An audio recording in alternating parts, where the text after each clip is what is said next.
Anything that you're trying to trace, when did it start? Or how did it emerge? Or where did we go wrong? You have to start from the beginning. You realize that by the time we got independent and we had a structured civil service that was literally copied from the British system, people were very contented. They were specifically trained to either be secretaries, to be admin officers. Cadres are very straightforward. Technical people are doing their technicalities with the supervision and leadership of a bit of the colonial masters. And everything was fairly okay. Those early civil servants were not particularly hungry to enrich themselves. They were not greedy. And they were fairly looked after. And in those days, even when people retire, you will find that they never had anything. There are people who retire and they only depend on their pension and so on and so forth.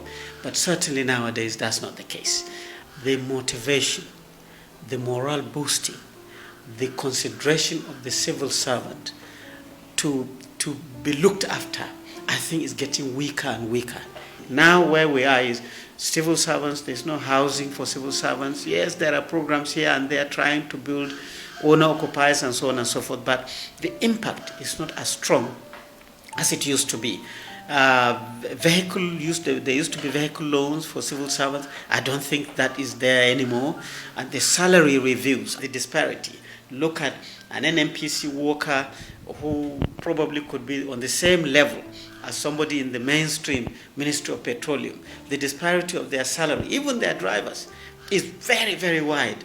I know of some parastatals where the lowest paid people, like drivers and so on and so forth, are earning more than assistant directors, deputy directors. So that disparity also creates some kind of hunger for doing the wrong thing.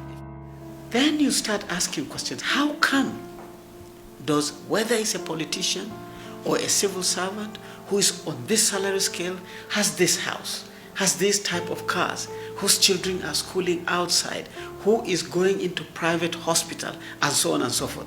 The answer certainly will be there must be some kind of extra income somewhere. And unfortunately, most of it comes through corrupt practices. There is no way the political leadership will get away in service with any corrupt practice without the padding of the civil servant. He knows the tricks of budgeting. He knows the tricks of implementing without implementing. He knows the tricks of expenditure without spending, and so on and so on. He can be able to package reports of things that were done that has not been done.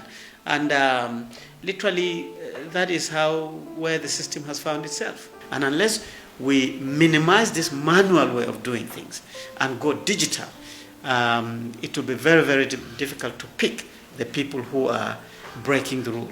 But we also have to look at the remunerations. We have to look at the ways of life. We have to balance things. We have to do everything to ensure that people become more efficient. When you are engaged more and you are efficient, I think the tendencies to now break the law will become less. These are very simple things if we are prepared to learn from others, but it becomes difficult if we just close our eyes and close our ears. And certainly COVID is showing us that you can steal if you like, you can accumulate anything you like, but there is a point when the accumulated, the stolen will not help you.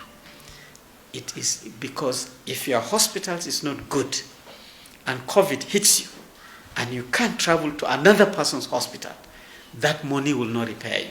That money will not treat you.